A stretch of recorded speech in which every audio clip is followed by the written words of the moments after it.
Hello बच्चों, कैसे हो सब आप लोग। Physics NEET unit number 1 lecture number 5 में आपका स्वागत है। लेक्चर नंबर 4 तक हमने डिफरेंशिएशन का बेसिक पार्ट डिस्कस कर लिया था बेटा, ठीक है। अब हम लेक्चर नंबर 5 के अंदर डिफरेंशिएशन में जो चेन रूल था उसका थोड़ा सा और मैं कुछ एग्जांपल्स लूंगा। उसके बाद इसके जो कुछ प्रैक्टिस के लिए, आपकी प्रैक्टिस के लिए मैं कुछ क्वेश्चंस दूंगा आपको, ठीक है। प्रीवियस लेक्चर के अंदर हमने जो कुछ क्वेश्चंस लिए थे, ठीक है, उन क्वेश्चंस में से आज कुछ क्वेश्चन डिस्कस करेंगे इस लेक्चर के अंदर, ठीक है। उससे पहले डिफरेंशिएशन वाला पार्ट मैं फिनिश करूंगा, उसका ग्राफिकल मीनिंग क्या है उस पार्ट को भी अपन समझेंगे बेटा, ठीक है। तो फिर शुरू करते हैं अपन। मेरा नाम है अंजनी कुमार उत्तम, चलिए शुरू करते हैं बेटा। तो डिफरेंशिएशन में चेन रूल जो मैंने आपको कल बताया था, पिछले लेक्चर में आप लोगों को समझाया था मैंने कि मान लीजिए कुछ इक्वेशन इस टाइप से कॉम्प्लेक्स फॉर्म में हो, जैसे y इक्वल्स टू आपको दे रखा है बेटा साइन लेट्स से 4x plus 2, okay, and you have to calculate dy by dx। तो आपको क्या करना होगा, आपको sin x का डिफरेंशिएशन मालूम है ना, x के रेस्पेक्ट में कितना होता है, वैसी ही अप्रोच लगानी है अपन को। तो ये ब्रैकेट के अंदर जो क्वांटिटी आपको नजर आ रही है इसको एज ए एक्स मान लो बेटा, तो ये साइन एक्स हो गया, ठीक है। तो साइन एक्स का डिफरेंशिएशन कितना आ जाएगा, कोस एक्स, कोस एक्स ये वाला एक्स, ठीक है, ये वाला एक्स। फिर इनटू में इनटू लगाओ, फिर इनटू के अंदर, इनटू के बाद में जो ये एक्स जो आपने कंसीडर किया ना, लेट किया ना 4x प्लस 2, इसका डिफरेंशिएशन कर दो किसके रेस्पेक्ट में, एक्स के रेस्पेक्ट में। चलो 4x का कितना आ जाएगा 4, x का x के रेस्पेक्ट में 1 हो जाएगा, 4x का 4 हो गया, एंड प्लस 2 का कितना हो जाएगा 0।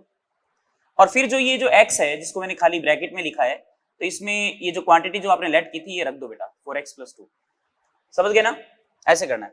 जैसे मैं एक दो एग्जांपल और लेता हूं आपके सामने, देखो नेक्स्ट एग्जांपल, जैसे y इज इक्वल टू आपने लिया हुआ है x square plus 1 whole power 3। अब आपको फाइंड करना है dy बाई dx, y का x के रेस्पेक्ट में डिफरेंशिएशन फाइंड करना है, ठीक है। कैसे करें, चलो देखो, इसको पूरे को एज ए x मान लो, पूरे को मान लिया। अब x टू दी पावर क्या है 3 है ना, x टू दी पावर 3 का डिफरेंशिएशन करना अपन को, कर दें तो करो। x टू दी पावर 3 का डिफरेंशिएशन कितना आएगा 3 आगे, फिर ये ब्रैकेट के अंदर जो x माना था वो x पावर 3 माइनस 1 हो गया। फिर इनटू में अंदर वाली जो क्वांटिटी है ना इसका डिफरेंशिएशन कर दो। चलो x स्क्वायर का कितना आएगा, पावर 2 है ना, आगे आ जाएगी 2 x की पावर 2 माइनस 1 प्लस 1 का डिफरेंशिएशन 0।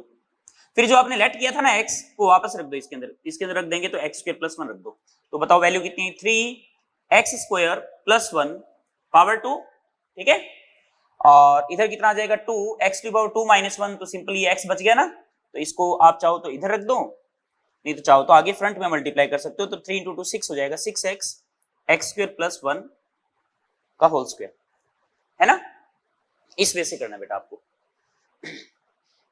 साइन या कोस की कोई फंक्शन हो और उनमें अगर डायरेक्ट आपको डिफरेंशिएशन पूछे तो डायरेक्ट आप ये अप्रोच लगा सकते हो, क्योंकि अगर आप इस रिलेशन को देखो तो साइन 4x प्लस 2 है, तो साइन का डिफरेंशिएशन कोस हो जाएगा, तो cos 4x plus 2 as it is आ गया। फिर क्या किया, x का जो कोफिशिएंट है ना 4 वो डायरेक्ट मल्टीप्लाई आ गया, देखो तो वैल्यू हो जाएगी 4 कोस 4x प्लस 2। तो जैसे आपको इस टाइप से दे रखा है, मान लीजिए आपको y ऐसे दे रखा हो, y equals to a sine bx plus C, और यहां पर है ना a b एंड c है ना, ऑल आर कॉन्स्टेंट्स, ये तीनों कांस्टेंट है। तो बताइए dy बाई dx कितना आएगा, तो dy by dx is equal to, simple देखो क्या करना है, a तो मल्टीप्लाई में कांस्टेंट है, मल्टीप्लाई में रहेगा, साइन का इसको ब्रैकेट बना दिया, साइन का क्या आ जाएगा कॉस, ये अंदर रख दो वापस ब्रैकेट के अंदर जो कैपिटल x माना आपने। फिर bx प्लस c का डिफरेंशिएशन करोगे तो bx का क्या हो जाएगा, b हो जाएगा ना, b, क्योंकि b तो कांस्टेंट है, x की पावर 1 है, 1 आगे आ गया, x की पावर 1 माइनस 1 तो पावर 0, तो वैल्यू 1 हो जाएगी, तो b आ गया, और c का डिफरेंशिएशन कितना हो जाएगा 0 हो जाएगा, b को यहां मल्टीप्लाई में लिख दो, समझ रहे हो ना। तो पिछले लेक्चर में जितना पढ़ाया था आपने पढ़ा है कि नहीं पढ़ा है, अच्छे से बेटा उसको अच्छे से पढ़ लेना। आज मैं कुछ एग्जांपल्स भी दूंगा आपको, इस वे से बेटा इस तरीके से आप डील कर सकते हो। उसके अलावा देखो और भी चीज देखो, जैसे आपको दे रखा है y equals to x square plus 1। एक सिंपल सा क्वेश्चन दिया मैंने आपको, और मैंने आपसे पूछा कि बताइए dy बाई dt कितना आएगा। किसके रेस्पेक्ट में पूछा? डिफरेंशिएशन t के रेस्पेक्ट में। तो आप क्या करें, देखो ये किसके साथ है फंक्शन, y का किसके साथ रिलेशन, x के साथ है ना। तो आपको अगर dy बाई dt फाइंड करना तो dy बाई dt को आप ऐसे लिख सकते हो ना, dy by dx into dx by dt। समझ गए? dy by dx into dx by dt। तो अब देखो dy by dt is equal to, मतलब ये डिफरेंशिएशन किसका, y का t के रेस्पेक्ट में है। यहां पर dy बाई dt को आप dy by dx into dx by dt लिख दिए, dx से dx कट गया, dy बाई dt वही सेम चीज आ गई, ठीक है, तो कोई फर्क नहीं पड़ेगा। लेकिन dy by dx upon find कर सकते हैं क्योंकि आपको y बराबर x स्क्वायर प्लस 1 दे रखा है। तो dy बाई dx करो जरा, इसका कितना आएगा, x स्क्वायर का कितना आ गया 2x, और 1 का कितना आ जाएगा 0, तो मत लिखो उसको, केवल 2 आया, और इनटू में कौन बैठा है, dx बाई dt। अगर आपको dx बाई dt की वैल्यू दे रखी है तो रख दो, ये आंसर आ जाएगा इसका। समझ रहे हो ना बात को? तो यहां पर भी ये चेन रूल अप्लाई हो रहा है बेटा, सीधे सीधा। जैसे मैं एग्जांपल और दूं, जैसे आपको दे रखा है v is equal to 2 root x, ठीक है, और आपसे पूछा dv बाई dt फाइंड करो। कोई दिक्कत नहीं है, y की जगह v है और क्या है, तो देखो करते हैं अपन। देखो अपन को v x की फॉर्म में दे रखा है ना, और आपको dv बाई dt फाइंड करना है, डिफरेंशिएशन फाइंड करना v का t के रेस्पेक्ट में। तो dv बाई dt को वैसा लिख सकता हूं, dv by dx into dx by dt। समझ रहे हो बात को? तो dv बाई dt फाइनली हमारे पास कितना आ गया, देखो dv by dt is equal to dv by dx, मतलब आपको dv बाई dx फाइंड करना पड़ेगा। तो चलो dv बाई dx यहाँ पे शॉर्ट में देखते हैं अपन, ये 2 है और रूट x का मतलब x की पावर 1/2 आ गया। तो इसका अगर आप डिफरेंशिएशन देखें, dv बाई dx तो फाइंड कर ही सकते हो ना, क्योंकि v x की फॉर्म में है। तो dv बाई dx मतलब v का x के रेस्पेक्ट में डिफरेंशिएशन कितना आ जाएगा, देखो लग जाएगा ना फॉर्मूला में, 2 मल्टीप्लाई में आ गया, x की पावर 1/2 है बेटा, 1/2 कहां जाएगा आगे फ्रंट में, फिर x की पावर 1/2 माइनस 1, ये 2 से 2 कैंसिल आउट हो गया।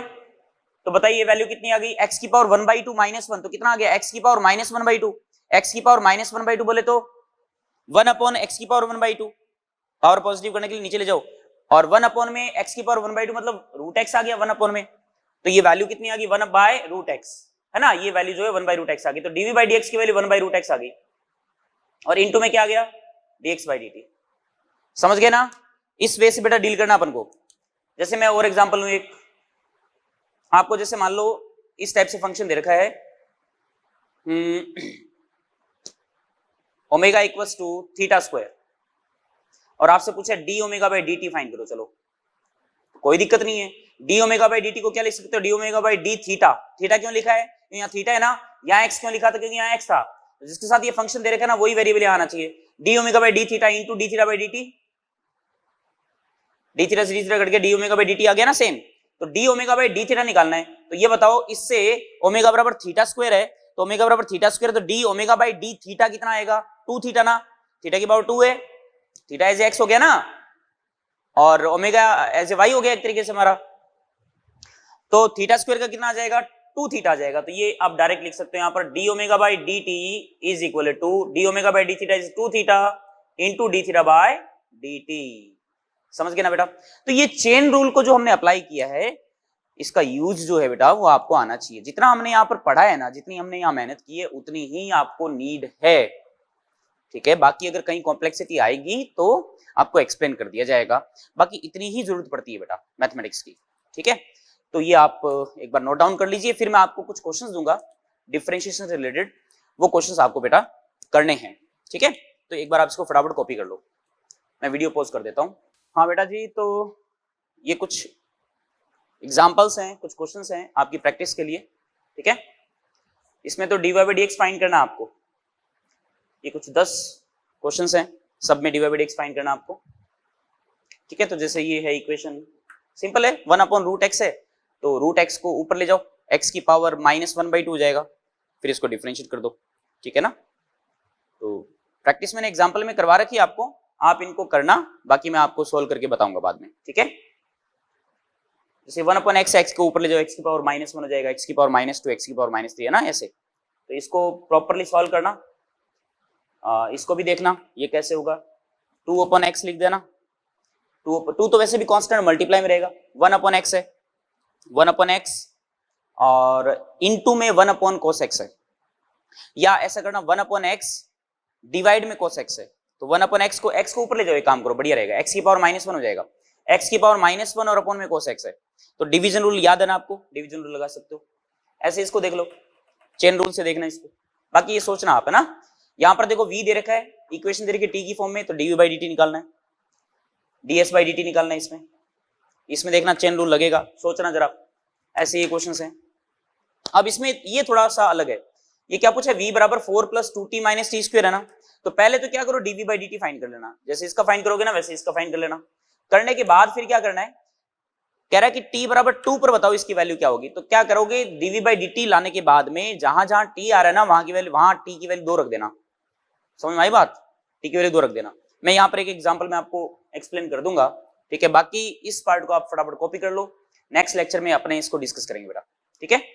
जैसे आपको दे रखा है, जैसे suppose x equals to t + 2t² + t³, ठीक है, और आपसे पूछा है फाइंड dx/dt फॉर t = 1 ले लेते, चलो तो सबसे पहले dx/dt फाइंड करो, तो करो जरा, यहाँ y की बजाय x है, कोई दिक्कत नहीं है, यहाँ पर x की जगह t है ना, तो उसी वैसे लिखा मैंने यहाँ पर differentiation of x with respect to t, okay, तो चलो लगाओ फॉर्मूला, यहाँ पे t की पावर 1 है ना, 1 आ गया, और इनटू में t की पावर 1 - 1 पावर 0, तो वैल्यू क्या हो जाएगी, 1 हो जाएगी ना पूरी, ये 1 आ गया, लो, प्लस ये 2 कोफिशिएंट है, मल्टीप्लाई के अंदर मल्टीप्लाई में रहेगा, t² का कितना आ जाएगा 2t, फिर प्लस t³ है 3 आ गया t², तो वैल्यू कितनी है देखो 1 + 4t + 3t², this is dx/dt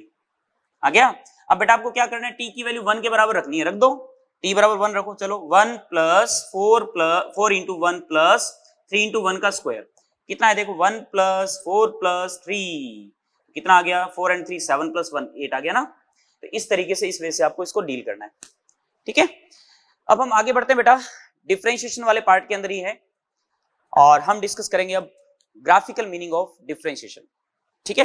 आइए बेटा देखिए इधर, graphical meaning of differentiation, differentiation करना तो अपन सीख गए हैं मोटा मोटा, ठीक है, बाकी मैंने अभ्यास के लिए जो क्वेश्चंस दिए वो करिए, आपको काफी हद तक आप डिफरेंशिएशन करना सीख जाओगे, जितना नीट में रिक्वायर्ड है बेटा, ठीक है। डिफरेंशिएशन करने के साथ साथ अपन को डिफरेंशिएशन का ग्राफिकल मीनिंग समझना बहुत जरूरी है बेटा, ठीक है, क्योंकि आगे नेक्स्ट चैप्टर्स के अंदर आपको ये देखने को मिलेगा, इसका यूज देखने को मिलेगा बेटा, है ना। तो आपको एक डायग्राम दिख रहा है, यहाँ पर ग्राफ दिख रहा है एक, ये देखो मैंने कोई कर्व बना रखा है, देखो ऐसे ही, अब ये मैंने ऐसे ही रैंडमली प्लॉट किया है, आपका मन करे आप स्ट्रेट लाइन ड्रॉ कर सकते हो, पैराबोला बना सकते हो, है ना, कोई भी कर्व बना सकते हो, तो रैंडमली कोई भी कर्व है ये, और इस कर्व का जो फंक्शन है y बराबर fx है, ये y बराबर x² हो सकता है, y बराबर x³ + x + 1 हो सकता है, कुछ भी हो सकता है, समझ रहे हो बात को, तो ये कुछ भी फंक्शन हो सकता है यहाँ पर। अब इस कर्व पर मैंने कोई एक पॉइंट लिया और इस पॉइंट पर मैंने एक टेंजेंट ड्रॉ किए, देखो टेंजेंट दिख रही है ना आपको, वो इस पॉइंट के लिए मैंने इस पॉइंट पर मैंने ड्रॉ किए, P पॉइंट ले लिया मैंने कर्व पर, और इस पॉइंट पर मैंने एक टेंजेंट ड्रॉ कर दी। टेंजेंट जो है ना वो x एक्सिस से, मेरी बात को गौर सुनना, x एक्सिस से, पॉजिटिव x एक्सिस से थीटा एंगल बना रही है ना। अब आप याद करो ये एक स्ट्रेट लाइन है, और हमको पता है कि स्ट्रेट लाइन का जो स्लोप होता है इसको अपन m से रिप्रेजेंट करते हैं, बराबर tan थीटा होता है, और थीटा पॉजिटिव x एक्सिस से एंगल होता है, ये भी मालूम है हमें। अगर लाइन ऐसी होती तो स्लोप नेगेटिव होता, क्योंकि theta is greater than 90, second quadrant में tan नेगेटिव होता है, मालूम है ना। तो स्लोप m बराबर tan थीटा बराबर इक्वल्स टू, अब खास चीज है जो हम डिफरेंशिएशन करते हैं ना dy/dx, यहां एक चीज देखो, ये y है, देख लो अच्छे से, और ये है x, ठीक है। तो ये जो स्ट्रेट लाइन जो टेंजेंट बनाई हमने, टेंजेंट जो बनाई हमने, वो जो थीटा एंगल बना रहा है, तो जो स्लोप आया tan थीटा, वो एक्चुअल में dy/dx को रिप्रेजेंट करेगा, ये इसका ग्राफिकल मीनिंग है जी, ये ध्यान रखना। क्या बोला मैंने, टेन थीटा जो टेंजेंट जो स्लोप बना रही है ना, वो स्लोप एक्चुअल में डिफरेंशिएशन को रिप्रेजेंट करेगा। किसका डिफरेंशिएशन? इस वाले का इस वाले के रेस्पेक्ट में। अभी अगर यहां y है तो y का x के रेस्पेक्ट में हो गया। अगर यहां v होता, मान लो ऐसी कोई वेरिएबल लेट कर लिया मैंने v और यहां लेट किया होता t, यहां v यहां t, तो बताओ जरा ये क्या होता? dv by dt। समझ रहे हो बात को? यहां अगर थीटा होता, थीटा नहीं, चलो कुछ और ले लेते हैं, ओमेगा होता, यहां पर t होता, तो यहां क्या आता? d omega by dt। अरे भाई y की जगह ओमेगा लिख दिया, t की जगह मतलब x की जगह t लिख दिया, फर्क बस इतना ही है। ग्राफिकल मीनिंग बेटा आपको पता होना चाहिए, स्लोप dy बाई dx को रिप्रेजेंट करता है। क्लियर? अभी मैं एग्जांपल लूंगा तो वहां से और समझेंगे अपन। जैसे देखो, सबसे पहला एग्जांपल अपन लेते हैं, स्ट्रेट लाइन आप जानते हो, स्ट्रेट लाइन की इक्वेशन y बराबर mx प्लस c होता है ना।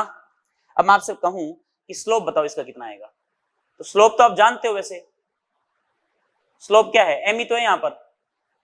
तो देखते हैं डिफरेंशिएशन देखते हैं, इसका स्लोप m ही आता है कि नहीं आता है। देखो स्लोप dy बाई dx, यही तो आएगा dy बाई dx बराबर, देखो y का x के रेस्पेक्ट में डिफरेंशिएशन, mx आ रहा है आगे, m एज ए कांस्टेंट है, कांस्टेंट मल्टीप्लाई में रहेगा और x की पावर यहां 1 है, x की पावर 1 का डिफरेंशिएशन कितना आएगा? 1 ही तो आएगा, 1 आगे आ गया, x की पावर 1 माइनस 1 0, तो पावर 0 हो जाएगी, तो वैल्यू 1 आ गई। और c एक कांस्टेंट है, इसका डिफरेंशिएशन 0 आ गया। इसका मतलब जो यहां पर dy बाई dx आया वो बेटा एग्जैक्टली m को रिप्रेजेंट कर रहा है, और m अपन जानते हैं, इक्वेशन से ही जानते हैं, m जो है वो स्लोप को रिप्रेजेंट करता है, tan थीटा को, है ना। तो देखो ये इसको सेटिस्फाई कर गया यहां पर, जो कि हमने पहले पढ़ लिया था स्ट्रेट लाइन के अंदर। तो बेटा ये जो ग्राफिकल मीनिंग है ये हमेशा आप ध्यान रखें, इसका काफी ज्यादा यूज होने वाला है आगे फिजिक्स के अंदर, ठीक है। नेक्स्ट एग्जांपल लेता हूं, देखो मैं, जैसे आपको दे रखा है find slope at x equals to 1 for y equals to 2x square. मतलब आपको इक्वेशन दे रखी है y बराबर 2x स्क्वायर, और इसके लिए स्लोप बताना है। कहां पर बताना है? x बराबर 1 पर। x बराबर 1 पर आपको स्लोप फाइंड आउट करना है बेटा। करें? तो देखो करो, चलो dy बाई dx निकालो, क्योंकि y का x के साथ है ना इक्वेशन। कितना आएगा? 2 मल्टीप्लाई में x स्क्वायर का कितना आ जाएगा? 2x, कितना है? 4x है ना, तो 4x ही स्लोप है यहाँ पर। ये dy बाई dx जो ये स्लोप ही तो है, tan थीटा ही तो है ये। किसके बराबर आया? 4x के बराबर आया। लेकिन हमें x बराबर 1 पर फाइंड आउट करना है, तो x की वैल्यू 1 रख दो यहाँ पर। 1 रखोगे तो tan थीटा की वैल्यू जो स्लोप आया कितना है बोलो? 4 इंटू 1 बराबर 4। ये लो स्लोप आ गया। समझ गए क्या? ठीक है, ऐसे। अब जैसे एक और एग्जांपल देता हूं आपको मैं,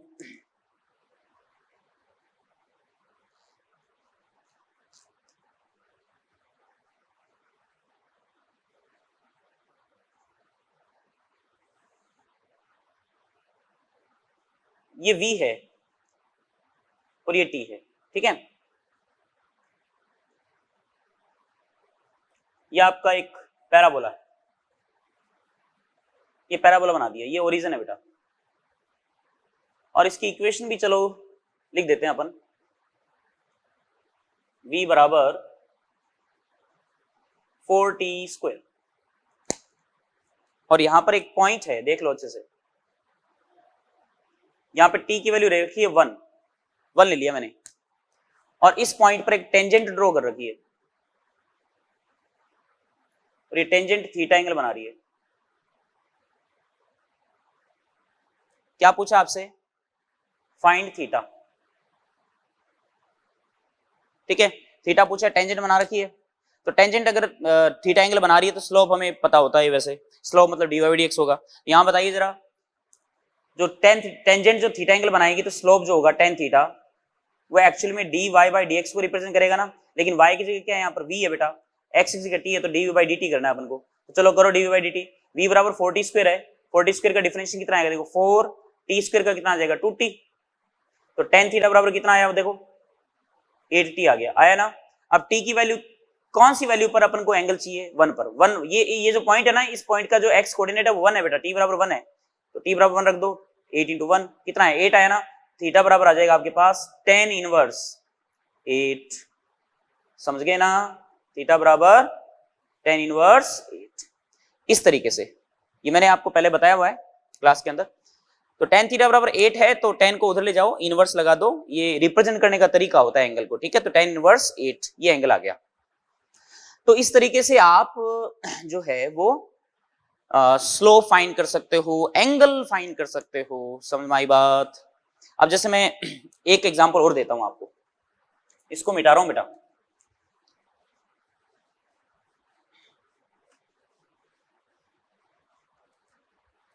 देखो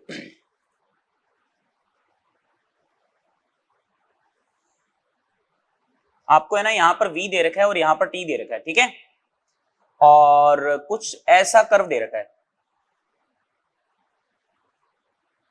ठीक है ना, ध्यान से देखना। ये 0 है, ये 2 है, और ये लिख देते हैं 6 अपन, ठीक है।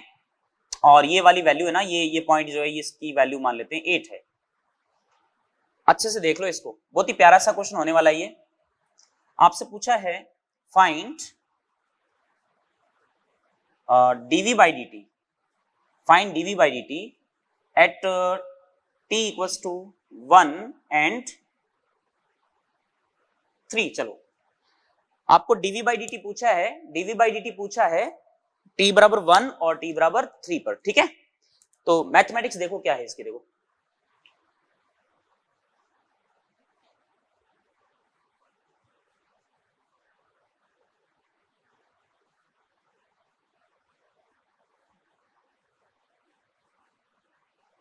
देखना dv by dt, अच्छे से देख लो इसको।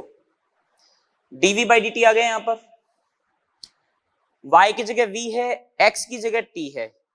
समझ में आ गई बात? तो एक्चुअल में dy by dx ही है। तो dv by dt का मतलब हो गया इस ग्राफ का स्लोप tan थीटा ही ना। अपन को इक्वेशन नहीं दे रखी ना, हालांकि फाइंड कर सकते हैं अपन। स्ट्रेट लाइन बन रही है ना, स्ट्रेट लाइन के कोऑर्डिनेट्स देख लो क्या है, तो स्ट्रेट लाइन की इक्वेशन फाइंड आउट कर सकते हैं। इक्वेशन फाइंड आउट कर लो तो डायरेक्ट वैसे भी कर सकते हो आप, लेकिन चलो देखते हैं। dv by dt tan theta को रिप्रेजेंट करता है, और थीटा कहां से होता है? पॉजिटिव x एक्सिस से, ठीक है। तो पहले सबसे पहले अपन से क्या पूछा है? t बराबर 1 पे बताओ। t बराबर 1 देखो ग्राफ में कहां पे आएगा, यहां पर आएगा ना 1। 1 बेटा देखो यहां पर इस पॉइंट को यहां पर छू रहा है। इस पॉइंट पर अगर मैं टेंजेंट ड्रॉ करूं तो क्या टेंजेंट ये नहीं बनेगी क्या? देखो यही तो बनेगी टेंजेंट। बोलो बोलो भाई। तो टेंजेंट जो है ये एक्स एक्सिस से ये वाला एंगल ही बना रहा है ना। तो बताओ यहां पर थीटा कितना आएगा? थीटा tan थीटा, मतलब dv by dt किस पर पूछा है? t बराबर 1 पर। नीचे लिख दिया मैंने t बराबर 1 पर। कितना आएगा? tan थीटा ही ना। और इसको थीटा 1 मान लेता हूं, चलो मैं मान लूं, तो tan थीटा 1 को बताएगा फिर ये। तो tan थीटा 1, tan क्या होता है? Perpendicular upon base.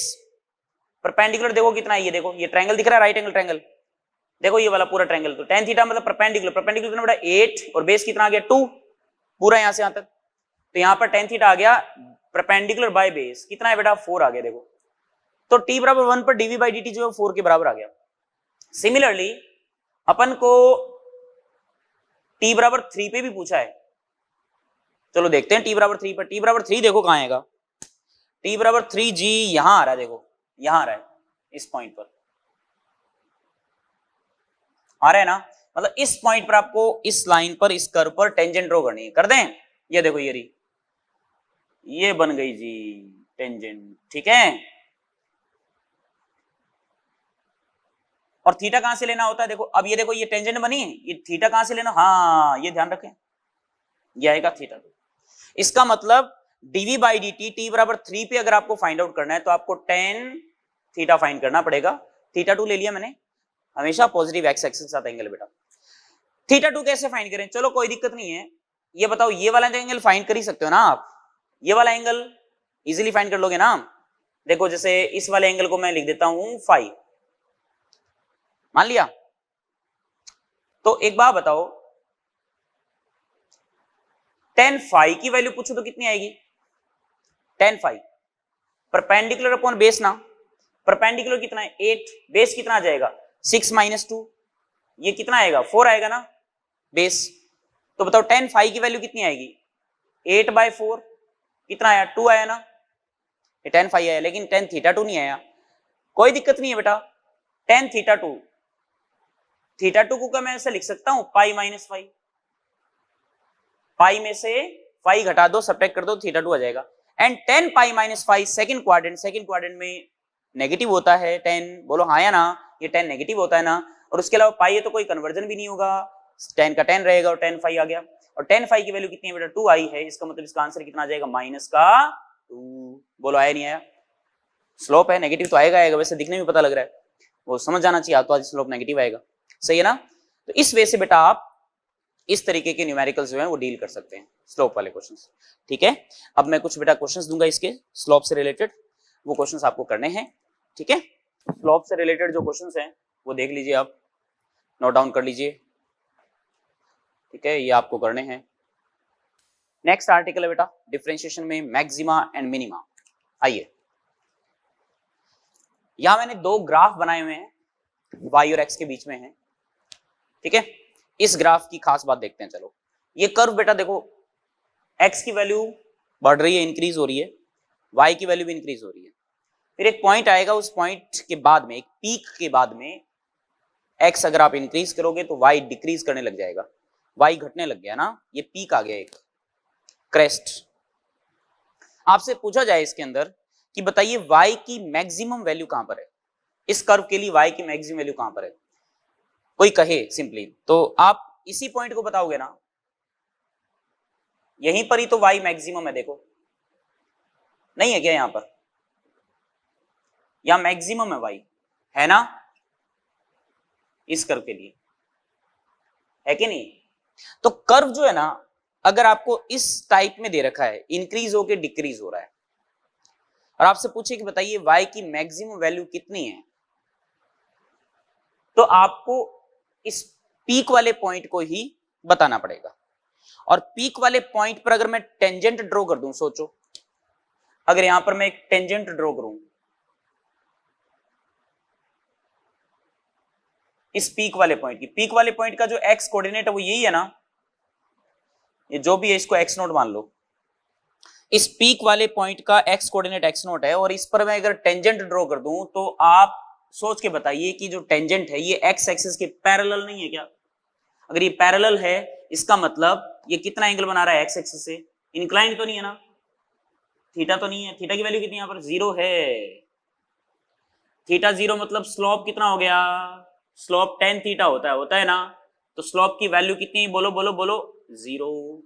और हमको अच्छे से मालूम है कि जो y का x के रेस्पेक्ट में आपने जो कर्व बनाया है यहां पर, तो जो स्लोप है tan थीटा जो है वो बेटा dy by dx को शो करता है, बोलो हाँ या ना। And here theta is 0 then slope is also 0, slope 0 है यहां पर, ये स्लोप ही तो है,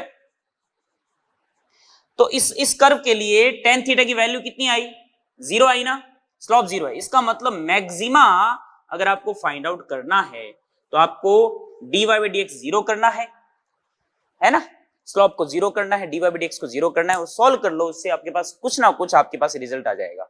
बात समझ गए, जितना मैं कह रहा हूं ना उतना ही, मतलब इतना सफिशिएंट है आपके नीट के अंदर, नीट के हिसाब से देखा जाए तो आपको एक बार डिफरेंशिएट करना है, इसको किसके बराबर रखना है, 0 के बराबर रखना है बेटा, और आपके पास y की मैक्सिमम वैल्यू आ जाएगी।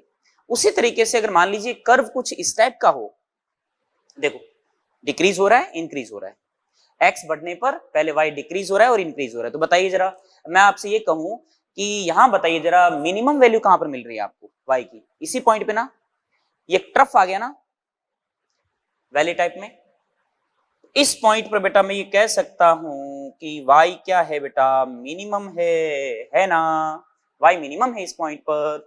और अगर अगेन मैं यहां पर टेंजेंट ड्रॉ करूं तो क्या टेंजेंट ऐसी नहीं बनेगी क्या, बोलो बोलो बोलो, है ना, ये टेंजेंट आ गई बेटा, और टेंजेंट यहां पर थीटा बराबर कितना है 0, स्लोप कितना होगा 0, स्लोप 0 क्योंकि tan थीटा 0 है। तो अगेन इस पॉइंट के लिए भी बात करें तो देखो इस पॉइंट का एक्स कोऑर्डिनेट, चलो एक्स नोट मान लो, कुछ भी मान लो, तो इस पॉइंट के लिए भी बात करें बेटा तो अगेन dy by dx बराबर क्या होगा, इसके लिए भी 0, इस पॉइंट को अपन बोलेंगे मिनिमा, इस पॉइंट को अपन बोलेंगे मैक्सिमा, तो एक चीज तो हमें ध्यान है यहाँ पर कि अगर आपको मिनिमम वैल्यू निकालनी है, वैसे एक्चुअल में मैं पूरी तरह से सही नहीं बोल रहा हूं यहाँ पर, लेकिन नीट के हिसाब से काम चल जाएगा आपके, ठीक है। तो अगर आपको कोई फंक्शन दे रखा और उसमें आपसे पूछा हो कि बताइए मैक्सिमम वैल्यू कितनी है कि मिनिमम वैल्यू कितनी है, ठीक है, एक चीज दे रखी हुई आपको, ऐसा मैथमेटिक्स का क्वेश्चन नहीं आएगा आपके क्वेश्चन आएगा तो ऐसा आएगा बताइए मैक्सिमम वैल्यू बताओ, तो आपको क्या करना है, हाथों हाथ माइंड में एक चीज ट्राई करनी है। मैक्सिमम वैल्यू पूछिए भैया, तो इसका मतलब डिफरेंशिएट करके किसके बराबर रखना है, 0 के बराबर रखना है, तो शायद कोई ना कोई रिजल्ट आ जाए हमारे पास। मिनिमम वैल्यू पूछे तो डिफरेंशिएट कर दो, अगेन बराबर 0 कर दो, ठीक है, तो आपके पास मिनिमम वैल्यू आप निकाल सकते हो बेटा। एक बार इसको कॉपी कर लो, फिर मैं एक एग्जांपल लेता हूं और उस एग्जांपल से अपन इसको समझने का ट्राई करते हैं, ठीक है बेटा। इसको कॉपी कर लो बेटा आप। तो अब जैसे आपके सामने पहला एग्जांपल मैंने लिया है y equals to x minus x square दे दिया, और आपसे पूछा find maximum value of y, ठीक है। अब मैक्सिमम वैल्यू ऑफ y, तो अब आप इसमें हेडेक मत लो कि मैक्सिमा है कि मिनिमा है, आपको दे रखा होगा पहले से ही, आपसे पूछा है कि मैक्सिमम वैल्यू ऑफ y बताओ, तो y जो है वो x पर डिपेंड कर रहा है, क्या करेंगे, अभी मैक्सिमम मिनिमम वाला हमने कॉन्सेप्ट पढ़ा था, तो y x पर डिपेंड कर रहा है ना यहाँ पर पूरी तरह से, तो आपको अगर y की मैक्सिमम वैल्यू निकालनी है तो dy by dx कर दो, dy by dx करो, चलो बड़ा x का x के रेस्पेक्ट में कितना आ जाएगा, 1 आ जाएगा, माइनस फिर x स्क्वायर का कितना आएगा 2x, तो चलो देखो डिफरेंशिएशन मैंने बना दिया ना, तो dy by dx कर दिया, 1 माइनस 2x आ गया, और मैक्सिमम वैल्यू निकालनी है तो इसकी dy by dx की वैल्यू किसके बराबर रखनी है, 0 के बराबर, 0 के बराबर रख दिया, देखो तो 1 माइनस 2x बराबर 0 आ गया, तो 1 बराबर आ गया 2x, x बराबर आ गया 1/2, तो ये कह रहा है कि x बराबर 1/2 पर, पिछले डायग्राम के अंदर हमने x नोट लिया था ना, वो यही है, तो x की वैल्यू 1/2 पर y की वैल्यू मैक्सिमम आएगी, तो x की वैल्यू 1/2 पर y की वैल्यू मैक्सिमम आएगी, तो क्या करना है, x की वैल्यू 1/2 इस इक्वेशन में रखो, तभी जाके y की वैल्यू मैक्सिमम आएगी अपने पास। y मैक्स देखो कितना आएगा, y मैक्स बराबर x माइनस एक्स स्क्वायर है ना, तो x की जगह 1/2 रख दो, 1/2 माइनस 1/2 का होल स्क्वायर, तो ये कितना आएगा, देखो 1/2 माइनस 1/4, ये आ गया बेटा 1/4, ये y की मैक्सिमम वैल्यू आ गई, समझ गए ना। अब जैसे नेक्स्ट क्वेश्चन देखो, क्या पूछा, y बराबर 4x square minus 16x, find minimum value of y, कोई दिक्कत नहीं है, अगेन अप्रोच वही है, y किस पे डिपेंड कर रहा है, x पर, dy by dx करो, चलो 4x स्क्वायर कितना आएगा, 4 तो मल्टीप्लाई में रहेगा, x स्क्वायर का 2x आ जाएगा, 8x आ गया, माइनस 16x का 16 आ गया ना, और मिनिमम वैल्यू निकालनी तो बराबर कर दो 0, 8x बराबर 16 आ जाएगा, तो x बराबर कितना आ गया, 2 आ गया, बताओ समझ में आई बात, 8x बराबर 16 तो x बराबर 2 आ गया, तो मतलब x बराबर 2 पर y की वैल्यू क्या है, मिनिमम है, तो क्या करें, x बराबर 2 इस इक्वेशन में रखो, तो y बराबर 4 इंटू में क्या है 2 का स्क्वायर है, माइनस 16 इंटू में क्या है 2 है, अब गुणा भाग कर लो, तो 2 into 4, 4 into 4 16, minus 16 into 2 32, 16 minus 32 कितना आ जाएगा, माइनस का 16, समझ गए ना, तो माइनस का 16 इसका आंसर आ जाएगा, मिनिमम वैल्यू आ गई है, समझ गए क्या। नेक्स्ट ये 3 एग्जांपल दिए मैंने, इसमें पूछा y की मैक्सिमम वैल्यू, वैसा ही क्वेश्चन है, इसमें पूछा मिनिमम वैल्यू, उसी टाइप का प्रश्न है, इसमें आपसे पूछा मैक्सिमम वैल्यू, ये v और t का है तो dv by dt कर दोगे, ठीक है, तो इस वे से आपको डील करना है, कोई दिक्कत, ओके बेटा। तो हम अब आगे बढ़ेंगे और हम आगे अब डिस्कस करेंगे बेटा डबल डिफरेंशिएशन। तो डबल डिफरेंशिएशन का यूज है फिजिक्स में कई जगह है, तो अपन एक एग्जांपल लेंगे, एग्जांपल से समझ लेते हैं, बहुत ही आसान सा है, ठीक है। देखो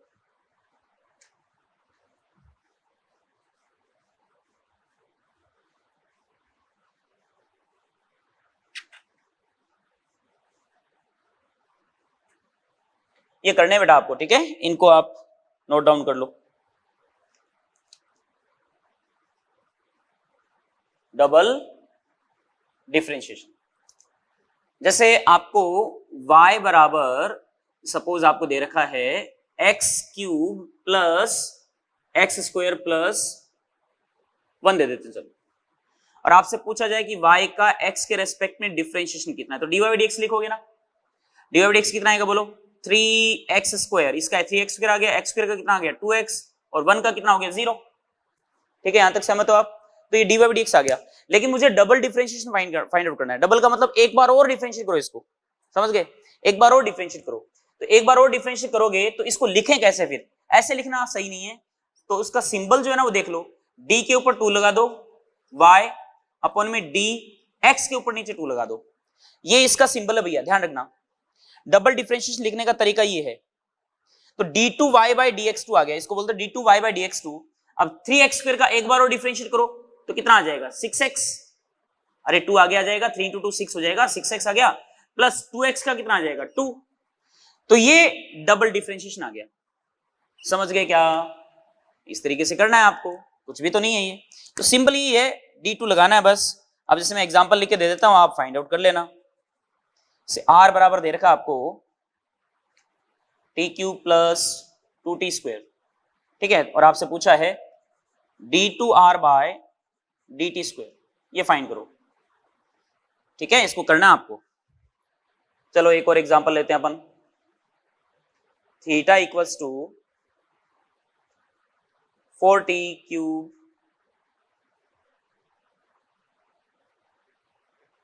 t², then find d2 theta by dt², ये फाइंड आउट करना आपको। एक और कर लो,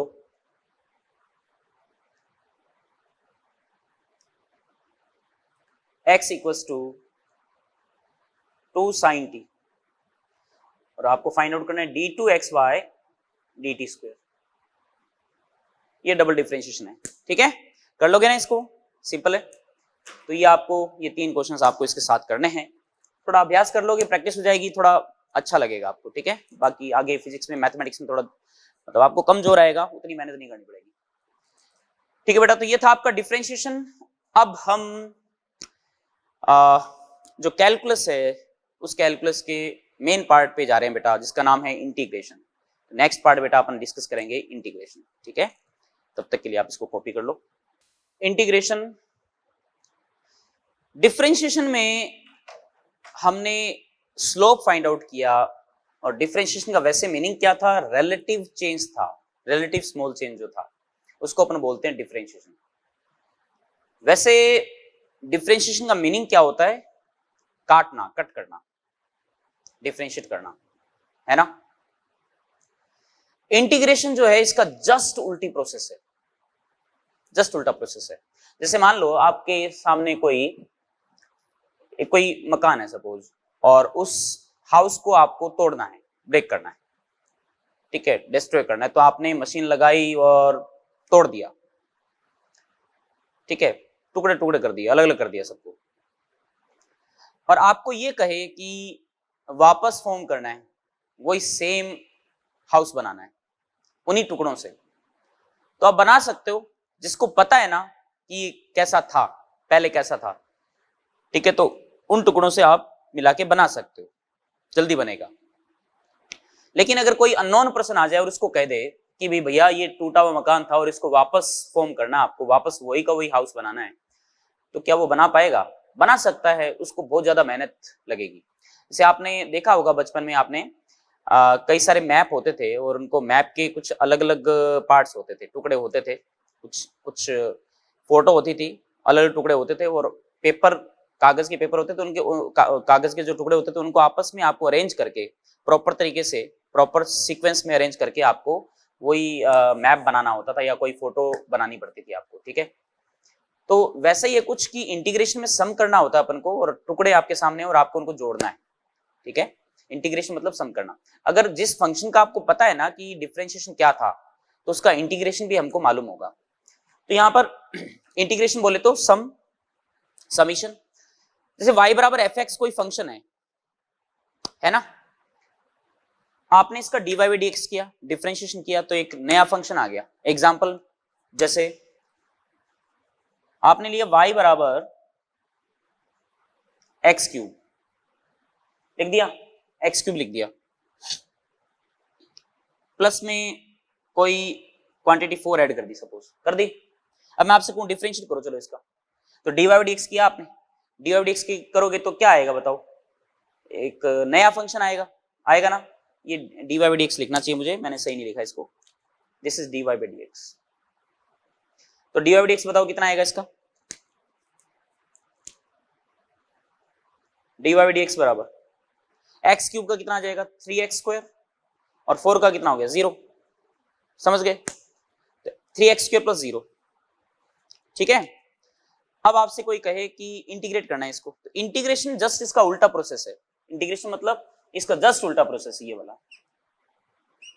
ये तो था डिफरेंशिएशन, और उल्टा प्रोसेस जो है ना वापस वही फंक्शन बनाना, उसको बोलते हैं इंटीग्रेशन। समझ गए बात को? तो यहां पर देखो, जैसे मैंने y बराबर एफ एक्स लिखा था और एफ एक्स की वैल्यू कितनी थी, एक्स क्यूब प्लस 4 थी ना। dy बाई डी एक्स किया तो एक्स क्यूब प्लस 4 का डिफरेंशिएशन कितना है, 3x स्क्वायर आया ना। तो gx जो है, gx भी एक फंक्शन ही है, इसका नाम gx रख दिया मैंने, कोई दिक्कत? तो एक्चुअल में देखा जाए तो यहां पर इसको लिखने का तरीका क्या, देखो y बराबर एफ एक्स था और एफ एक्स का डिफरेंशिएशन आपके पास gx आया ना। तो इसका मतलब dy बाई डी एक्स बराबर gx आ गया। अब मुझे फाइंड आउट क्या करना है, y फाइंड आउट करना है ना। dx क्या है, dx है x का छोटा टुकड़ा, dy क्या है, y का छोटा टुकड़ा। तो इसको लिखने का तरीका क्या होता है, देखना इधर, dy को तो इधर रखो, dx को उधर ले जाओ, तो gx इंटू dx आ गया, dx को उधर ले जाओ भैया। अब क्या करो, अब इसको इंटीग्रेट करना है, dy dy dy dy dy छोटा टुकड़ा है y का, तो y का जो छोटा टुकड़ा है, ऐसे कई सारे छोटे छोटे टुकड़े होंगे, उनको जोड़ोगे, उनको सम करोगे, तब जाके आपके पास y आएगा ना। सम करने का एक तो साइन ये वाला होता है, इंटीग्रेशन के अंदर क्या होता है, अपन ये वाला साइन यूज करते हैं, ये इसका मतलब क्या होता है, सम करना, ऐड करना। तो इसको अगर आप यू साइन लगा दिया आपने, इसका मतलब dy का इंटीग्रेशन हो जाएगा y, मतलब आपने dy जो छोटे छोटे टुकड़े हैं ना बेटा, उनको जोड़ दिया है, सम कर दिया है, तो अपने पास वो y बन चुका पूरा कंप्लीट। तो ये y आ गया, समझ गए? और यहां पर जो भी फंक्शन है उसको रखेंगे अपन और उसको इंटीग्रेट करेंगे। बात आ गई समझ में आपको? ये है लिखने का तरीका। इसको लिखते कैसे हैं, इसको बोलने का तरीका क्या है, देख लो अच्छे से। इसका मतलब है इंटीग्रेशन ऑफ gx, ये कोई भी इक्वेशन होगी, कोई भी फंक्शन होगा, with respect to x, with respect to x मतलब ये वाला।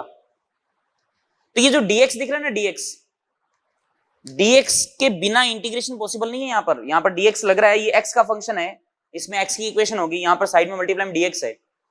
तो ध्यान रखना, dx के बिना इंटीग्रेशन पॉसिबल नहीं है। ये ऑपरेटर है, इसको अपन क्या बोलते हैं, ऑपरेटर बोलते हैं।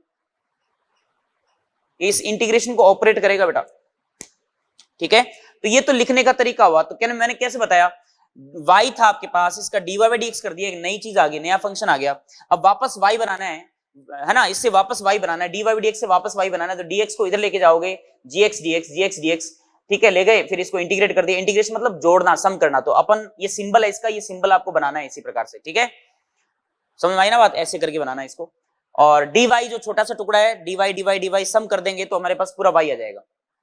तो सम कर दिया मैंने, y बन गया ये, और यहां पर इंटीग्रेशन ये साइन आ गया, gx dx आ गया। समझ गए? तो इस तरीके से आपको क्या करना है, इसको इंटीग्रेट करना है, सोल्व करना है। मेन चीज ये लिखने का तरीका सीखा है हमने अभी। और जैसे मैं आपसे ये कहूं कि एक्स क्यूब प्लस 4 है, तो एक्स क्यूब प्लस 4 का डिफरेंशिएशन 3x स्क्वायर आएगा ना। इसका मतलब इंटीग्रेशन अगर करें तो वापस यही आना चाहिए ना, यही तो मतलब है। लेकिन इसमें एक पंगा है। पंगा क्या? एक्स क्यूब प्लस 4 का डिफरेंशिएशन 3x स्क्वायर है, और एक्स क्यूब प्लस 8 कर दूं तो भी डिफरेंशिएशन कितना आएगा, 3x स्क्वायर आएगा। अलग थोड़ी आएगा, सेम ही तो आएगा, 3x स्क्वायर आएगा, क्योंकि 8 का डिफरेंशिएशन 0 हो जाएगा। तो इसका मतलब 3x स्क्वायर से एक्स क्यूब प्लस 8 आएगा कि एक्स क्यूब प्लस 4 आएगा, ये पता नहीं है अपन को, लेकिन एक्स क्यूब जरूर आएगा, ये कंफर्म है। लेकिन साथ में कोई कांस्टेंट है ना, सिंपल जैसे 8 है कि 4 आएगा कि 3 आएगा, ये कहना बहुत मुश्किल है। क्योंकि आप करके देखो ना, इसका डिफरेंशिएशन करोगे तो ये तो आ जाएगा, लेकिन साथ में 0 आ गया। अब यहाँ 8 की बजाय 10 होता तो भी यहाँ पे 0 आता डिफरेंशिएशन, है ना। 12 होता तो 12 का भी डिफरेंशिएशन 0 आता। तो अब 0 का इंटीग्रेशन करोगे, उल्टा चलोगे, तो 0 से 12 बनेगा कि 8 बनेगा कि 3 बनेगा, ये अपन नहीं कह सकते यहाँ पर, समझ गए? तो अपन क्या करते हैं, यहाँ पर एक कांस्टेंट लगा देते हैं। क्या लगा देते हैं? कांस्टेंट। मतलब हमें मालूम नहीं है क्या है वो कांस्टेंट, तो वो कुछ भी हो सकता है। बात आई समझ में? तो 0 का जो इंटीग्रेशन है वो एक कांस्टेंट होगा। क्लियर? तो जिन जिन फंक्शन का आपको डिफरेंशिएशन पता है, उन फंक्शन का इंटीग्रेशन भी हमको पक्का मालूम होगा। तो अब मैं यहां पर आपको फॉर्मूला लिखने जा रहा हूं, प्रॉपर तरीके से लिखूंगा। आप इस चीज को जो मैंने बताया है इसको अच्छे से समझ लो, देख लो। अभी मैं आपके सामने फॉर्मूलाज रखूंगा, ठीक है। चलो हाँ बेटा, तो जैसे एक एग्जांपल लें अपन साइन एक्स का, y equals to sine x है।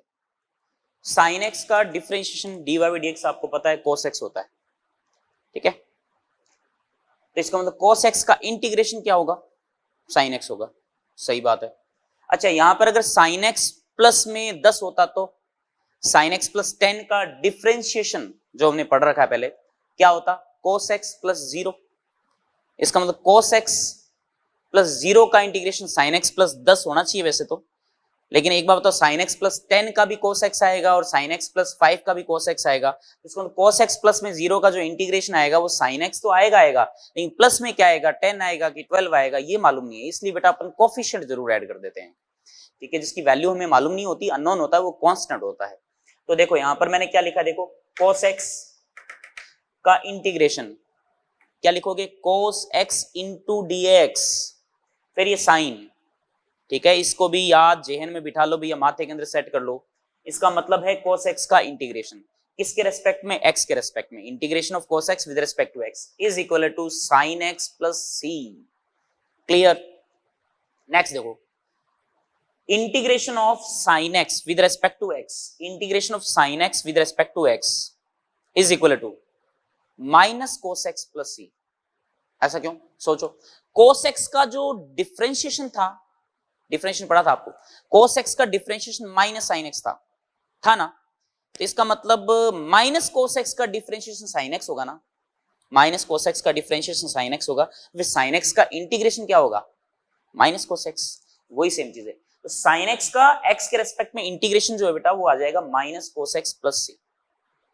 Similarly e to the power x का integration, e to the power x का differentiation e to the power x ही था, तो इंटीग्रेशन भी e to the power x ही आएगा, प्लस में c कांस्टेंट।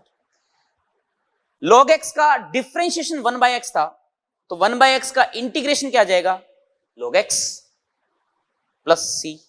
ध्यान रखो इसको। अब सबसे खास ये है, जैसे x की पावर n वाला वहां डिफरेंशिएशन पढ़ा था आपने, n x की पावर n माइनस 1 था ना, वैसे यहां पर x की पावर n का इंटीग्रेशन का फॉर्मूला क्या है, x की पावर n प्लस 1 अपॉन में n प्लस 1। ये इंटीग्रेशन वाला फॉर्मूला आपको याद रखना है, x की पावर n प्लस 1 अपॉन में n प्लस 1 प्लस c, ठीक है। अब एक चीज का ध्यान रखें यहां पर, वो क्या, n की वैल्यू माइनस 1 नहीं होनी चाहिए, n की वैल्यू माइनस 1 इस फॉर्मूला में नहीं होनी चाहिए।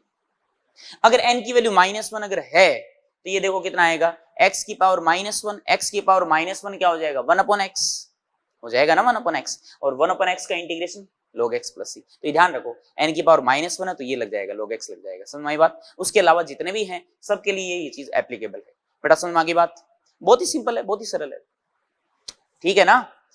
तो जैसे इन्हीं फॉर्मूलाज का बेसिकली हमको यूज करना होता है, कोई ज्यादा कोई हाईफाई नहीं है। तो ये तो देखो सिंपल फॉर्मूला बेस्ड क्वेश्चन हो गए। इस पर जैसे मैं एक एग्जांपल हूं, देखो आपको दिया हुआ है सपोज x की पावर 3 dx, करें इंटीग्रेट। इसका मतलब क्या है, x की पावर 3 का x के रेस्पेक्ट में, ये dx जो है ना ये ऑपरेटर है, इसकी बिना अगर मैं ऐसे लिख दूं ना तो नहीं है भैया, ये लिखने का सही तरीका नहीं है, सही वे नहीं है। एक्स क्यूब dx लिखोगे तभी आप इसको इंटीग्रेट कर सकते हो, तभी आपको परमिशन मिलेगी इंटीग्रेशन की। तो एक्स क्यूब dx ये साइन, तो कितना आएगा इंटीग्रेशन फॉर्मूला देखो, x की पावर n प्लस 1 अपॉन में n प्लस 1 है तो कितना आएगा 3 प्लस 1, नीचे 3 प्लस 1 प्लस c, कितना है बेटा x की पावर 4, नीचे 3 प्लस 1 4 प्लस c, ये इंटीग्रेशन आ गया। चलो और एग्जांपल लेते देखो, इंटीग्रेशन x की पावर माइनस 5 dx, चलो बोलो x की power minus 5 plus 1 minus 5 plus 1 c plus c, कितना आ गया देखो x की पावर माइनस 4 अपॉन में माइनस 4 प्लस c, आ गया ना सिंपल। नेक्स्ट चलो x की पावर माइनस 1 dx बराबर करो x की power minus 1 plus 1 minus 1 plus 1 plus c, और ये माइनस 1 प्लस 1 जीरो हो गया ना, तो ये ऐसे नहीं करना है।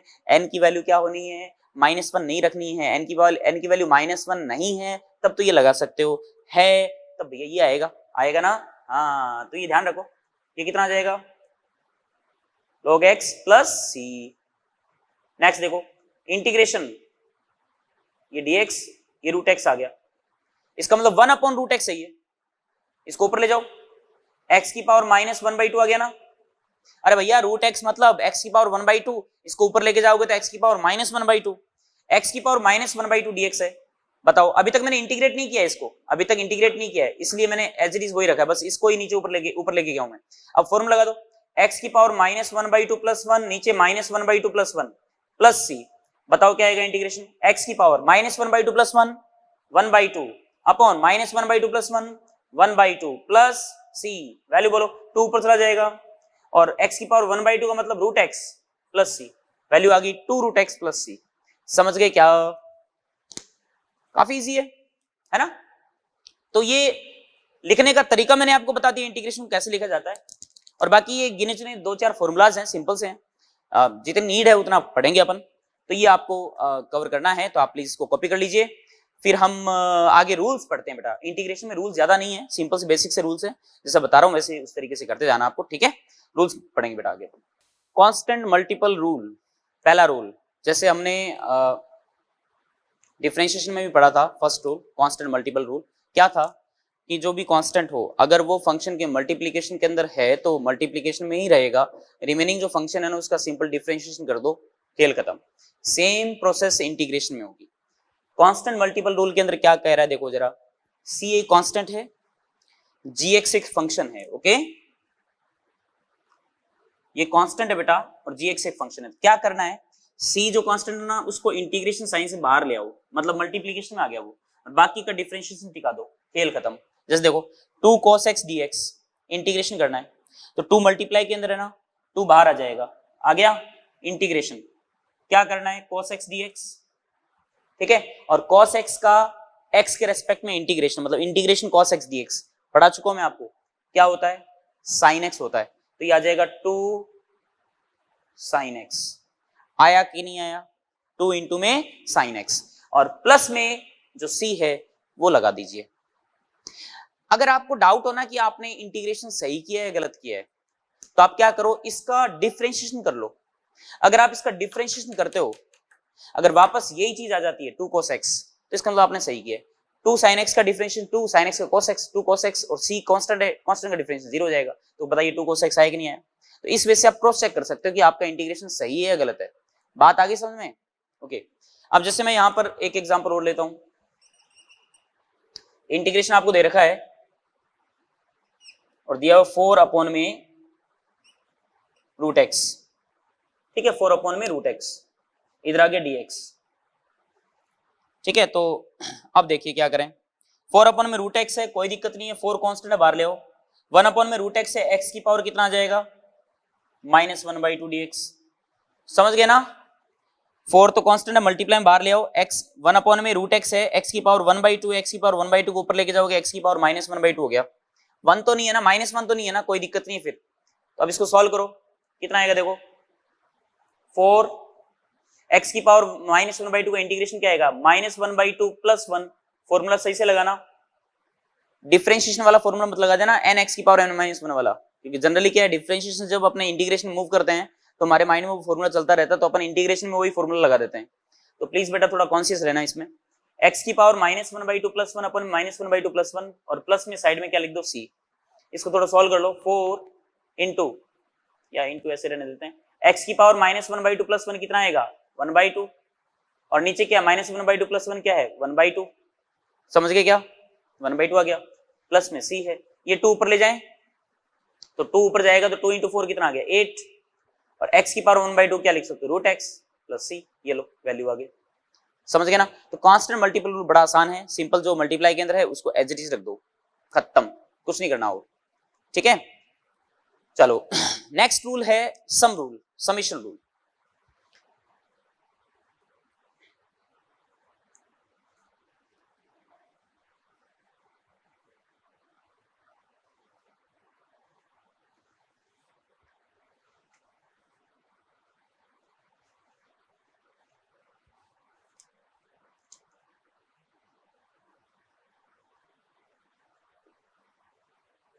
मतलब एडिशन हो या सब्ट्रैक्शन हो, कुछ भी हो, ऐसा देखो वो भी आसानी है, सेम डिफरेंशिएशन की तरीके से ही है। देखो मान लीजिए आपको दो फंक्शन, 2 3 4 कितने भी फंक्शन दे रखे हैं, g1x आ गया एक, प्लस माइनस g2x है एक, प्लस माइनस g3x है, अलग अलग 3 फंक्शन ले लिए मैंने dx से, ठीक है ना। तो क्या करोगे आप, ये रूल क्या कहता है, ये रूल ये कहता है कि तीनों को सेपरेट कर दो, प्लस माइनस वैसे भी dx सबके साथ मल्टीप्लाई हो जाएगा, देखते रहना, समझ गए। सेपरेट कर दो, सेपरेट इंटीग्रेशन, g1 का अलग कर दिया, g2 का अलग कर दिया, g3 का अलग कर दिया, dx dx dx साथ में आ गया, ठीक है। सेपरेट अलग अलग इंटीग्रेशन कर दो। एग्जांपल जैसे आपको दिया हुआ है 2 sin x है ना, plus e to the power x minus यहां पे दे दिया 1/x², या चलो 3/x² लिख देते हैं अपन, ठीक है, dx। इसको इंटीग्रेट करना है तो काफी सिंपल है, सेपरेट कर दो सबको। सबसे पहले किसका नंबर है, बोलो बोलो, 2 sin x का ना, dx मल्टीप्लाई में आ जाएगा, और 2 sin x है तो 2 वैसे भी कांस्टेंट मल्टीपल रूल लग जाएगा, 2 आगे आ जाएगा। फिर क्या साइन है, प्लस, कौन बेटा, e की पावर x, ये dx भी आ जाएगा ना साथ में। फिर नेक्स्ट में कौन आएगा, माइनस 3/x² dx, 3 को बाहर ले आओ, कांस्टेंट है, और 1/x² है, x² को ऊपर ले जाओ, x की पावर -2 dx। समझ गए। अब क्या करेंगे, बराबर 2 sin x का इंटीग्रेशन, डिफरेंशिएशन इंटीग्रेशन क्या होता है, माइनस cos x होता है, ध्यान रखना, माइनस आ जाएगा cos x, प्लस e की पावर x का e की पावर x होता है, इसमें कोई दिक्कत ही नहीं है, -3 आ गया। x की पावर -2 का करना है, x की पावर -2 + 1 अपॉन में -2 + 1, और लास्ट में लिख दो c, तो बराबर देखो कितना है, माइनस का 2 cos x प्लस e की पावर x, यहां देखो कितना है माइनस, ये देखो -2 + 1 है नीचे, -2 + 1 मतलब माइनस का 1 आएगा, और -1 और ये माइनस माइनस प्लस हो जाएगा, ये 3 आ गया, और x की पावर ये -1 बचा, -2 + 1, तो x की पावर -1 बोले तो 1/x भी लिख सकते हो इसको, चाहो तो प्लस में c, इसको 1/x भी इसको लिखा जा सकता है। तो कुल मिलाकर के हमने ये इंटीग्रेशन सीख लिया है। सम रूल है तो क्या करना है, कांस्टेंट मल्टीपल रूल हो तो क्या करना है बेटा, ठीक है। इतना बेसिक सा जो पार्ट है ना वो आप एक बार अच्छे से पढ़ लीजिए, ठीक है। तो इसके अलावा तो एक चीज और है जो कि मैं आपको डायरेक्टली थोड़ा बहुत बता देता हूँ, हल्का फुल्का थोड़ा आइडिया दे देता हूँ, और उस मेथड पे अपन को ज्यादा जाना नहीं है क्योंकि मेडिकल में उसका यूज है नहीं बेटा इतना, ठीक है ना। तो एक और मेथड मैं आपको थोड़ा सा एक्सप्लेन कर देता हूँ सही से, उसके कुछ एग्जाम्पल ले लेंगे, वो एग्जाम्पल साथ में क्लियर हो जाएंगे, ठीक है ना। चलो नेक्स्ट रूल है वैसे तो सब्स्टिट्यूशन रूल या मेथड, लेकिन इसके मैं 3-4 एग्जाम्पल करवा दूंगा आपको, है ना, उसमें ज्यादा डीप में नहीं जाएंगे बेटा अपन, है ना। अभी तक जो इंटीग्रेशन पढ़ा ना उतना ही पर्याप्त है, इतना सफिशिएंट है आपके लिए। अब जैसे इस एग्जाम्पल को एक बार आप केयरफुली देखें जरा, क्या लिखा हुआ है देखो, 4x + 3 की होल पावर 3 dx, इसका इंटीग्रेशन करना है अपन को, ठीक है। तो यहां पे पहले चीज एक चीज देख लो, x की पावर 1 है, यहां पर x के मल्टीप्लाई में कौन है, 4 है, तो आप क्या करें, ये जो पूरी क्वांटिटी दे रखी है ना आपको, इसको एज ए x मान लो, पूरे को एज ए x कंसीडर करोगे तो x की पावर 3 का इंटीग्रेशन क्या आएगा, पहले देखो x की पावर 3 + 1 अपॉन में 3 + 1, तो ये तो हो गया 4 ऊपर नीचे 4, इनटू में क्या करना है, ध्यान से देखना, डिफरेंशिएशन जब होता था ना तो जो x का जो कोफिशिएंट होता था ना वो आगे मल्टीप्लाई में होता था। आप याद करो, अगर मैं आपसे ये कहूं कि इसका डिफरेंशिएशन करना है, 4x + 3 की पावर 3 का डिफरेंशिएशन करना है, तो आप क्या करोगे, डिफरेंशिएशन क्या करोगे, इसको एज ए x मानोगे, फिर 3 आगे आएगा, फिर ये एज ए x, फिर 3 - 1 2 हो जाएगा, और अंदर वाला जो था वो एज इट इज रख देंगे, और फिर इनटू में अंदर वाले का डिफरेंशिएशन होगा, तो 4x + 3 में 4x का तो 4 हो जाएगा और 3 का 0 हो जाएगा, मतलब कुल मिलाकर मैं ये कह रहा हूं जो 4 है ये मल्टीप्लाई में आया ना, ठीक है। बाकी तो डिफरेंशिएशन वाला फॉर्मूला लगाओगे आप।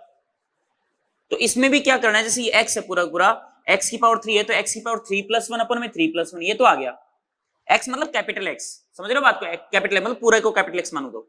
और डिफरेंशिएशन में क्या होता था, x का जो कोफिशिएंट था ना वो मल्टीप्लाई में आता, लेकिन इसमें डिवाइड में आएगा, बस ये ध्यान रखना, 4 डिवाइड में आ जाएगा। तो x की मल्टीप्लाई में 4 है तो 4 डिवाइड में आएगा, तो 4 × 4 क्या हो जाएगा, 16 हो जाएगा, तो 1/16 4x + 3 की होल पावर 4 + c। अब जैसे देखो एग्जांपल लेता हूं मैं, मान लीजिए आपको दे रखा है 1/2x + 2, इसका करना है, तो ये पूरा एज ए एक्स हो गया, और 1/x का इंटीग्रेशन log x होता है, तो इसका इंटीग्रेशन क्या आएगा, log 2x + 2 + c। लेकिन ध्यान रखें 2x का जो 2 है ना वो डिवाइड में आ जाएगा इसके 1/2, समझ गए। जैसे देखो नेक्स्ट एग्जांपल देता हूं मैं, इंटीग्रेशन आपको दे रखा है sin 2x + 3 dx, इसको करते हैं चलो। तो साइन ये एज ए एक्स है पूरा पूरा, ठीक है। लेकिन ध्यान रखना x की पावर 1 आ रहा है, यहां पर हर जगह x की पावर 1 है, सब जगह x की पावर 1 है, लीनियर इक्वेशन है ये, स्ट्रेट लाइन की तरह, x की पावर 1 है 1 है 1 है, तो इसको एज ए एक्स मान सकते हो। फिर आप साइन x का इंटीग्रेशन होता है माइनस का कोस x, x की जगह मतलब 2x + 3 हो गया, प्लस में c, और जो 2x का जो x का जो कोफिशिएंट है ना 2, वो डिवाइड में आ जाएगा, समझ गए ना। ये देख लो अच्छे से, ये इस तरीके से ही आपको डील करना है भाई, बात आगे समझ में, ये ध्यान रखना बेटा आपको। तो चलो लेक्चर नंबर जो 5 है इसमें हम अभी चलो मैं 1-2 एग्जांपल और आपको लिख के देता हूं, वो आप थोड़ा सा अभ्यास करना, थोड़ा प्रैक्टिस करना बेटा इंटीग्रेशन में, ठीक है। इंटीग्रेशन में आपको कुछ एग्जांपल लिख के दे देता हूं, उन एग्जांपल्स का आप थोड़ा प्रैक्टिस करना, बाकी मैं आपको थोड़ा बाद में बता दूंगा, उनको एक्सप्लेन कर दूंगा, ठीक है। तो ये कुछ एग्जांपल्स हैं बेटा, आप इनको नोट डाउन कर लीजिए। 1/x², x² को ऊपर ले जाना, 4 sin x dx कर सकते हो आराम से, 4x + 3x² + x की पावर 4 dx है, प्लस प्लस है ना, सेपरेट कर देना, अलग अलग कर लेना इंटीग्रेशन। ऐसे इसमें x की जगह t है तो यहाँ पे dt आ गया, integration of dx, integration of dt, integration of 2 dt, इसको चलो 2 d थीटा कर लो, ठीक है। ये भी वैसा ही है, सेम उसी टाइप से पीछे वालों की तरह ही, यहाँ पे t आ गया, कोई दिक्कत नहीं है, यहाँ पे t है, यहाँ पे t है, 2 है, इनको करना आप, ठीक है। अब जैसे मैं इसको बता देता हूँ एक बार, देखना इधर, इंटीग्रेशन जैसे आपको दिखा हुआ है इंटीग्रेशन dx, इंटीग्रेशन dx का मतलब dx का एक टुकड़ा है, उसको अगर सम करोगे, इंटीग्रेट करोगे, जोड़ोगे तो क्या आएगा, x ही तो आएगा, ये x आ गया, समझ गए ना, x + c, क्योंकि कांस्टेंट अपन को लगाना होता है। या एक अल्टरनेट मेथड क्या है इसका, देखो dx के मल्टीप्लाई में 1 है ना, 1 मैं लिख सकता हूं x की पावर 0 dx, x की पावर 0, और x की पावर 0 को मतलब हमने x की पावर n वाला फॉर्मूला पढ़ा है, वहां पर n -1 नहीं होना चाहिए, बाकी और कुछ भी हो, तो x की पावर 0 का मतलब क्या लिख सकता हूं, 0 + 1 अपॉन में 0 + 1, और लास्ट में प्लस c आ जाएगा। अब 0 + 1 का मतलब x की पावर 1 आ गया, और नीचे भी 0 + 1 मतलब बोले तो 1 आ गया, तो मतलब क्या है, x + c तो आया, बोलो, तो डायरेक्ट लिख सकते हो। यहाँ पे इंटीग्रेशन dt है तो पता ही लग गया आपको क्या करना है, 2d थीटा है तो क्या दिक्कत है, 2 मल्टीप्लाई में ना 2 बार ले आओ, इंटीग्रेशन d थीटा, बाकी इंटीग्रेशन d थीटा की वैल्यू क्या आएगी आपको समझ में आ गया होगा। तो ये प्लीज बेटा आपको सबको अच्छे से प्रैक्टिस करनी है, ठीक है। तो ये था अपना लेक्चर नंबर 5, ढंग से आप मेहनत कीजिएगा, ये सारे क्वेश्चंस आप आराम से बेटा अच्छे से कर सकते हो बड़े तरीके से। बाकी इन क्वेश्चंस का जो भी डिस्कशन है वो अपन नेक्स्ट लेक्चर के अंदर डिस्कस करेंगे बेटा, इंटीग्रेशन का ग्राफिकल मीनिंग भी समझेंगे नेक्स्ट लेक्चर के अंदर, ठीक है। तब तक के लिए धन्यवाद, लेक्चर नंबर 6 में मिलते हैं बेटा।